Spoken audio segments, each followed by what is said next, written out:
Okay, so thank you very much, everyone, for being here. Let me just time myself so I make sure I don't overrun. So yeah, as Liz said, I'm gonna talk today about conscience, really. There is a lot going on in this title, but the real topic is conscience, because that's something I've been doing a lot of work in the recent years, for quite a few years actually now. But I want to talk about conscience through two types of characters that are really recurrent in narratives around Christmas, and which I've called here the anti-Christmas characters. And these are basically these two guys. One is Mr. Scrooge from Christmas Carol, and the other one is the Grinch from Dr. Seuss stories. So I have the books here for reference. I might use some citation from these books. The reason why I'm focusing on these two characters is that because first of all, this needs to be a Christmas themed session, but I think they're well suited because the reason why these two characters, I think, are pervasive of many Christmas narratives, there are different versions of this type of character, of course, is that they, as I see them, they represent a bit the personification and secularization, if you want, of themes that are really central in the Christian narratives around Christmas.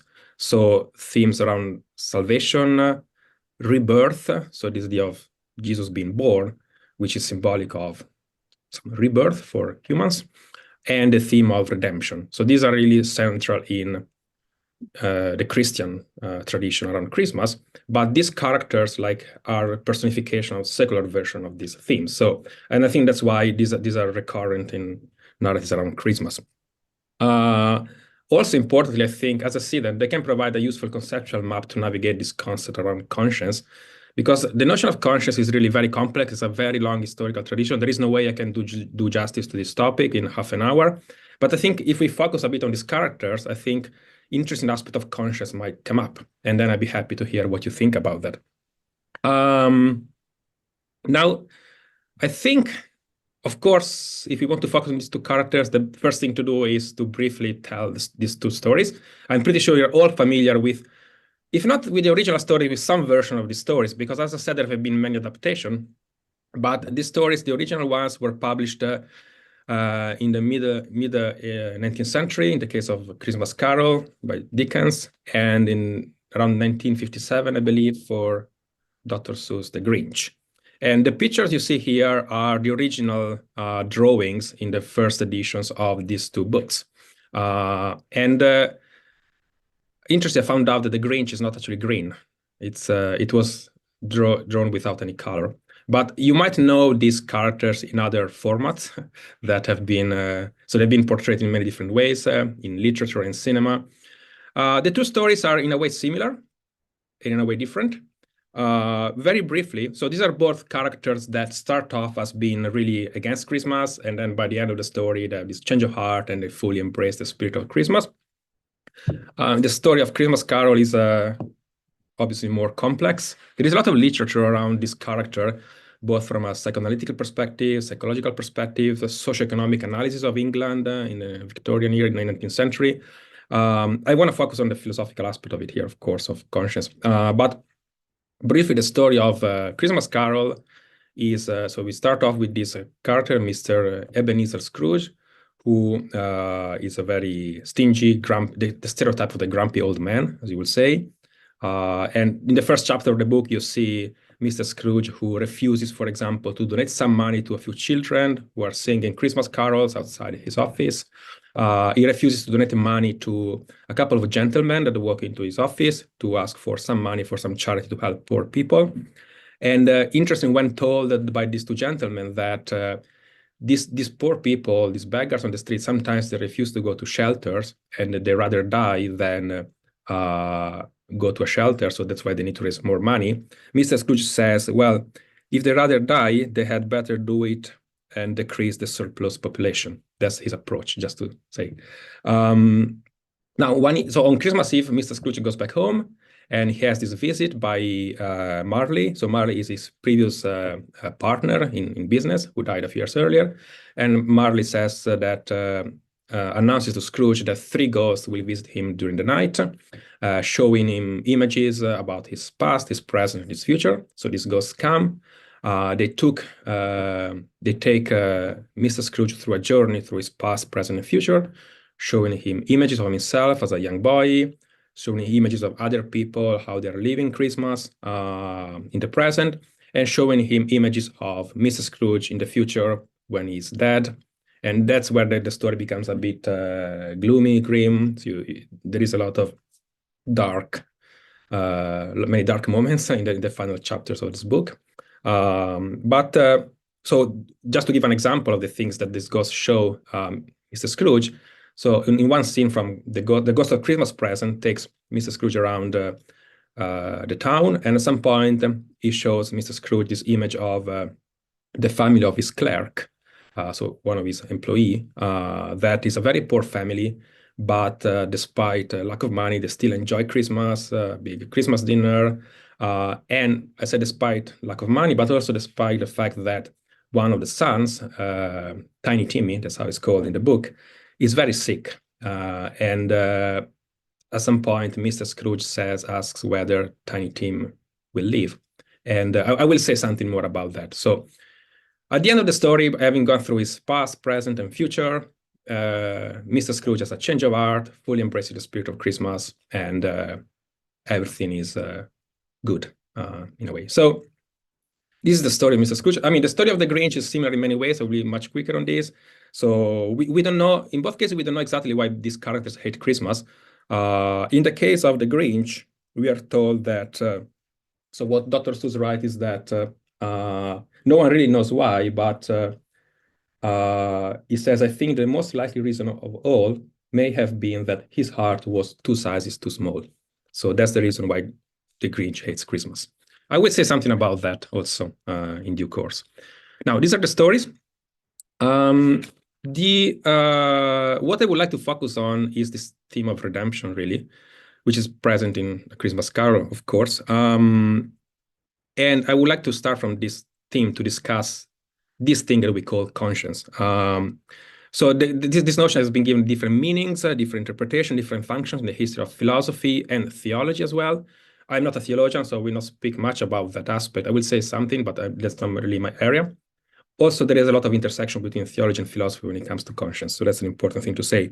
And as I said, the concept is very complex. I cannot really do justice to it in such a short time, but I think what will help is using these books to ask 3 questions and use these questions to navigate the concept of conscience as much as we can in this bit less than half an hour now. So these are the 3 questions that I want to focus on when we think about the ghosts. Let me just reduce this because, okay.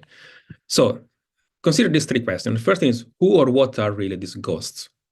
The second question is, what effect do they have on Mr. Scrooge? And the third question is, what are they teaching Mr. Scrooge?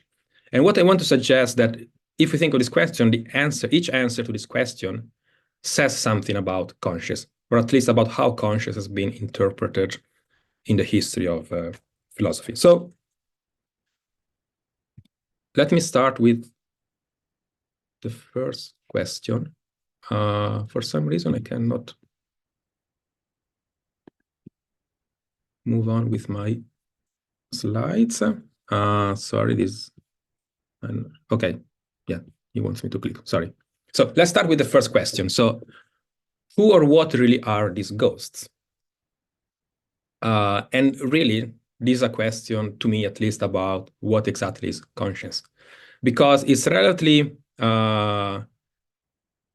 easy to me, straightforward, to think of these 3 ghosts as some kind of conscience for Mr. Scrooge. So they are external entities in a way, but maybe they're not really external entities. Maybe they're really part of himself. So one way of seeing these ghosts, these spirits of Christmas past, present, and future, is to see them as kind of witnesses. So they bear witness of Mr. Scrooge's life because they take Mr. Scrooge through this journey throughout his life, and they are there with him. So as Mr. Scrooge sees what he has done, what happens in the world, what he's causing to other people, and what his future might look like, these ghosts are there with him. So they're witnesses in a way. And one might say, well, they really are the voice of his conscience. because they're really a part of Scrooge himself. So they're presented as external entities, as I said, but if you think about the third ghost, the ghost of Christmas Future, so this ghost, unlike the other two, never really speaks. There is never a dialogue between the two. It's always really Mr. Scrooge talking, but without having any answer. So it's really about talking to himself. And by having this role of witnesses, what they provide is a kind of self-reflection. It's as if they were holding a mirror up for Mr. Scrooge to look into and see himself, a different phase of his life. And this idea of having a witness inside of us is one way in which conscience has often been characterized in the history of philosophy. So conscience has often been taken as a witness within oneself. In fact, the very same etymology of the term, conscientia. So conscience comes from the Latin conscientia, which means sharing knowledge with, in this case, with oneself, maybe one could say.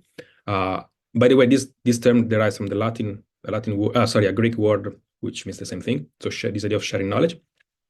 And throughout the history of philosophy, we have this idea of conscience as sharing knowledge with, that is coming up very frequently. For example, in ancient Greek, so Epicurus and Stoicism had this idea of conscience as a kind of admired philosopher that you imagine lives within yourself, who is a witness of what you do, your deeds, your actions, your omissions, or who also judges you. So it's as if you have some kind of internal judge with you, the same way as these ghosts are internal witnesses or judges for Mr. Scrooge. But it's something that comes up also at other times in the history of philosophy. So the idea of an impartial spectator that Adam Smith postulated for idea is the idea of someone within us, some imagined observer within us that gives an objective image of our life and of ourselves, not affected by our own bias and emotion. It shows us reality, both about the world, about ourselves, as is. So this idea of an impartial spectator. Again, this is very close to the idea of this ghost that take Mr. Scrooge around his life. In Immanuel Kant, of course, there's the idea of God. So this kind of witness sometimes can be God, can be seen as so. In Kant, God is a postulate of practical reason. In order to be practical, according to Kant, reason is this idea of this higher authority that sanctions individuals for their actions. And there is also, of course, a more clearly religious aspect of it, of this idea of the witness inside of us. So in the Christian tradition, conscience is conceived mostly, different way, but mostly as this idea of something that bears witness of God's law within us. And this is a bit of a different sense of witness. I will say something about it in a few minutes because it's a kind of different function of conscience in the Christian tradition. So this metaphor of the mirror really is what often comes up with regard to conscience. And in Immanuel Kant, so there has been a lot of work around the notion of conscience in Immanuel Kant, for example. Many people see these predominant pictures of this account of conscience as a judge looking at himself in a mirror. So if we think of conscience in this way as a kind of self-reflection, it's easy to see in a Christmas Carol how this often comes up, because these ghosts, what they really do is they provide Mr. Scrooge with an image of himself in two different ways, really. In one way is by showing them actual scenes, images of himself, of his life. So, for example, in the past, they show him as a solitary child, neglected by his friend in the school. And you can already see that Christmas is not really something that Scrooge is very fond of, even as a child. Or in the future, they show him scenes from his funeral. And there are people around him that made this comment about him, not very nice comments. There is no dear friend or family around him. But also, there is a way in which this self-image is portrayed by the ghost, which is by showing the Mr. Scrooge what other people say about him. Some not very nice comments that people make about him. So, for example, Scrooge's nephew, during his conversation, Christmas present, says that Mr. Scrooge is just a comical old fellow and his wealth is of no use to him, and he doesn't do any good with it. He doesn't make himself comfortable with his wealth, and I feel sorry for him. So you can imagine this as a dialogue that is happening about Scrooge, but you can also see this as kind of a reflection that Scrooge is making about himself. So if the ghosts are really this witness inside of Mr. Scrooge. Interesting, the ghost of Christmas present himself becomes this kind of witness. So he himself makes a comment that kind of gives Mr. Scrooge an image of himself, because at some point, Mr. Scrooge, seeing Tiny Timmy, so the son of the clerk, that is very ill, he asks the ghost, "Spirit, tell me if Tiny Tim will live." And the spirit replies, "Well, if these shadows remain unaltered by the future, none of my race or no other ghost will find Tiny Timmy alive." But then the ghost says, "Well, what then? If he'd like to die, he had better do it and decrease the surplus population," which is exactly what Mr. Scrooge had said at the beginning of the story when he refused to give money to these two gentlemen that was raising money for poor people. So it's just this reflection, this mirror that the ghost giving, which resonates a lot with a lot of interpretation of conscience throughout history. And what Mr. Scrooge does when this happens is he hangs his head to hear his own words quoted by the spirit, and was overcome by penitence and grief.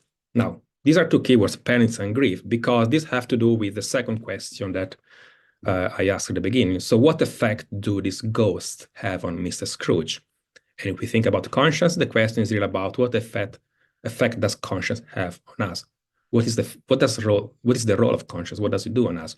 Now, interesting again, because this function, this effect of conscience as a faculty for self-reflection is the triggering of punitive emotion, things like guilt, regret, or remorse.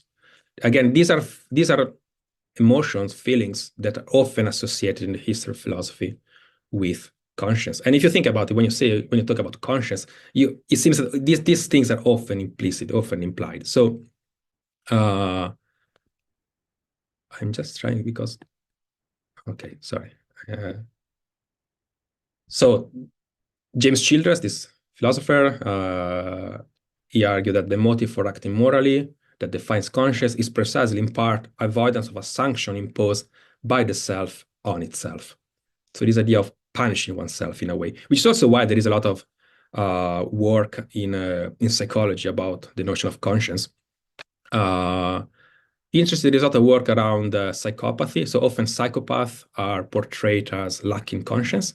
And that's precisely because they don't have this kind of emotions that are used to regulate one's social behavior. So they don't feel remorse when they do something bad, for example. Yeah, so again, Immanuel Kant, for example, also gave conscience this function. So conscience, in his view, is an original intellectual and moral predisposition. Is practical reason holding the human being's duty before him for his acquittal or condemnation in every case that comes under a law.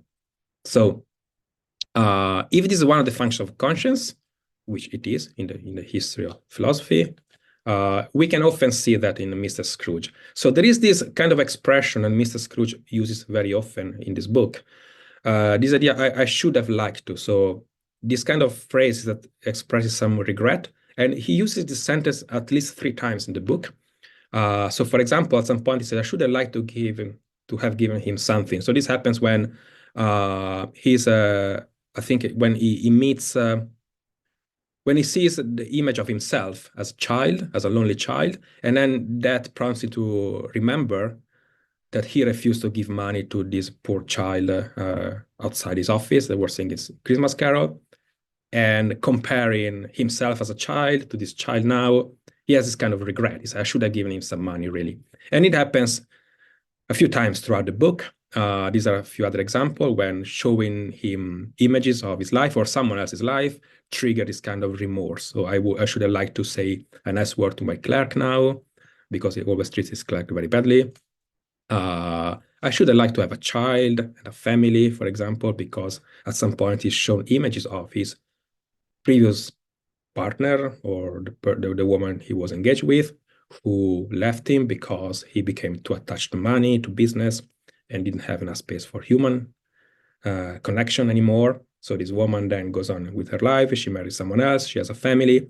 And Mr. Scrooge sees these images, and then she has this form of regret. So I should have really, I really would have liked to have a child and a family. This kind of form of regret, sometimes guilt, these kind of feelings. Guilt is one of these functions. So Sigmund Freud, in his map of the self, so this notion of the superego. So the superego in Freud takes the form of conscience to exercise control over one's impulses and instincts by producing negative feelings towards individuals, such as guilt. And also in Immanuel Kant, again, conscience decides whether or not we have to deal with feelings of guilt. So this idea of guilt is also an important part of the notion of the function of conscience. Remorse is very close to regret. They're mostly the same thing in a way. This is interesting because remorse, the word remorse comes from Latin again, means rimordere, which means to bite again. And that's why we often use the expression, the bite of conscience. So this is testimony of the close connection between the notion of conscience and this kind of feeling, regret, remorse, and guilt. Now, third and last question that we asked at the beginning. What are the ghosts teaching Mr. Scrooge? And therefore, what does can conscience itself teach us anything?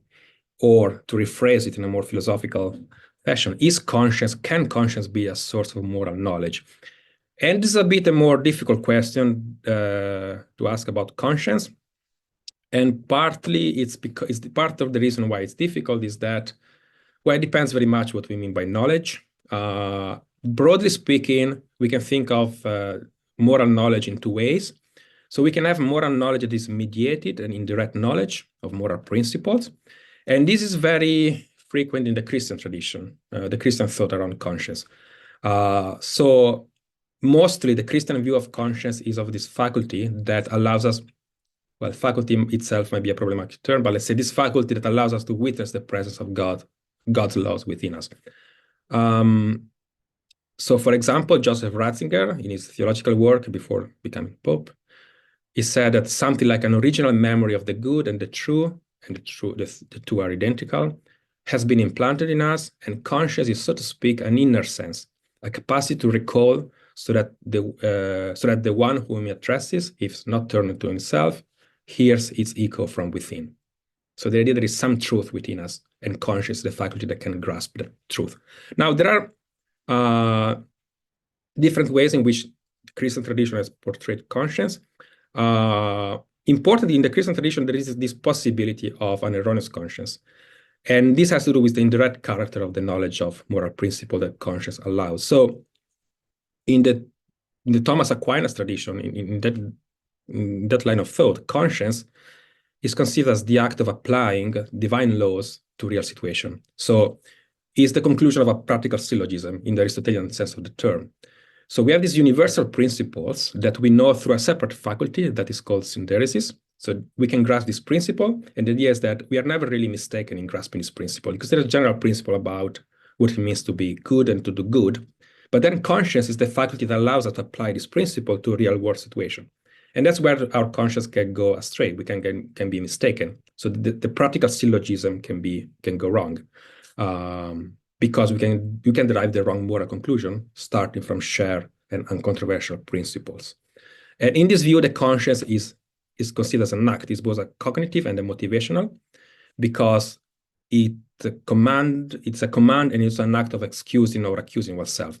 So it commands us to do something because it derives practical conclusion from these first principles, but also it excuses or accuses us. So again, this has to do with the former function of conscience that I discussed earlier. It's about condemnation, feeling guilty for not doing what our conscience tells us we should do. Now, in this sense, conscience is mediating knowledge. So it's not the faculty through which we know the first principles, it's the faculty through which we apply the God's law to a real world situation. And conscience can be mistaken. We can make mistakes. As said, I'm not a theologian, so I shouldn't really talk too much about this because this is not really my area. So I should focus briefly on the other sense in which conscience can be said to have an epistemic function. So in this sense, conscience can be seen as a faculty for direct moral knowledge.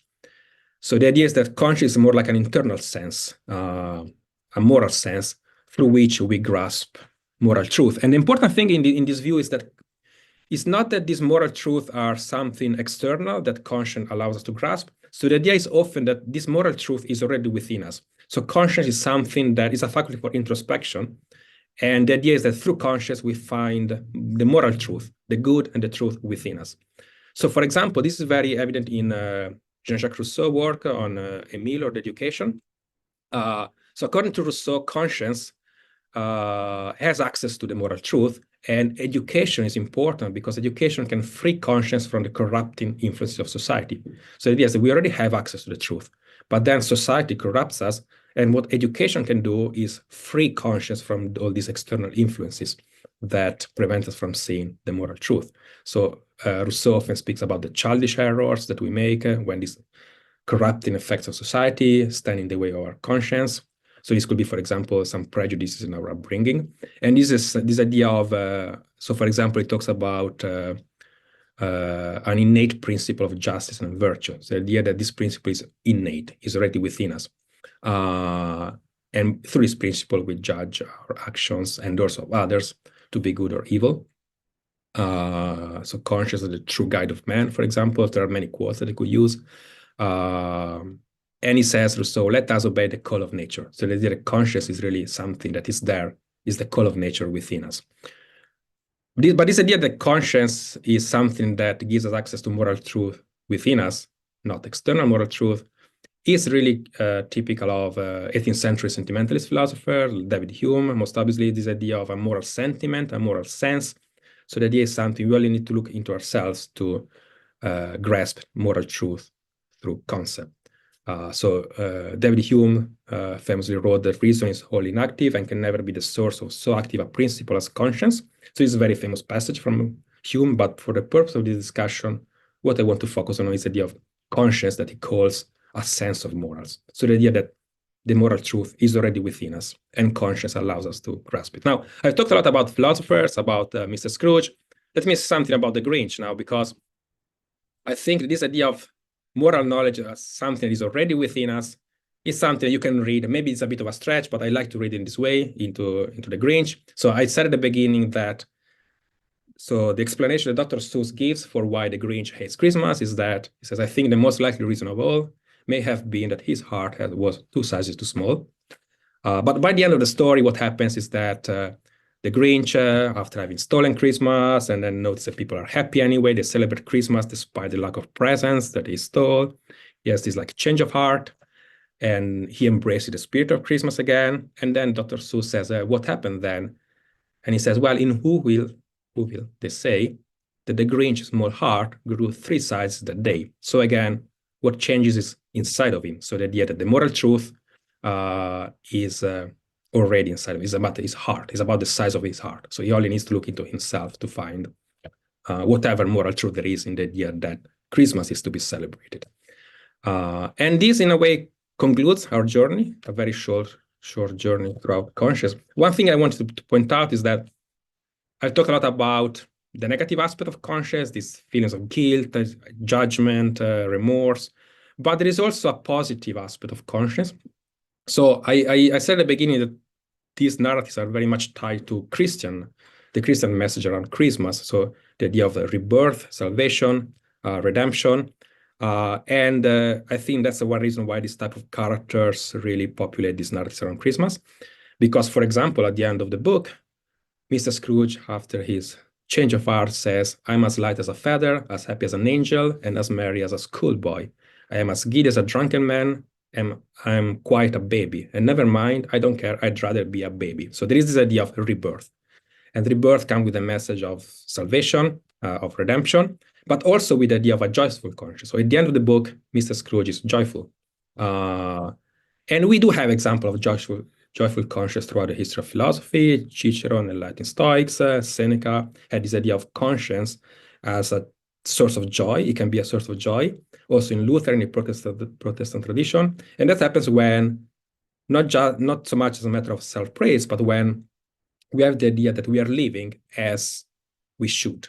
And this feeling that we are living as we should be living, whether in a religious way or in a non-religious way, is what turns conscience to a source of joyful feeling, as opposed to a source of condemnation. And I think it's important to mention this because it's through the conscious as a kind of this heavy negative connotation often, but there is such a thing as a joyful conscious, as long as we live as we should.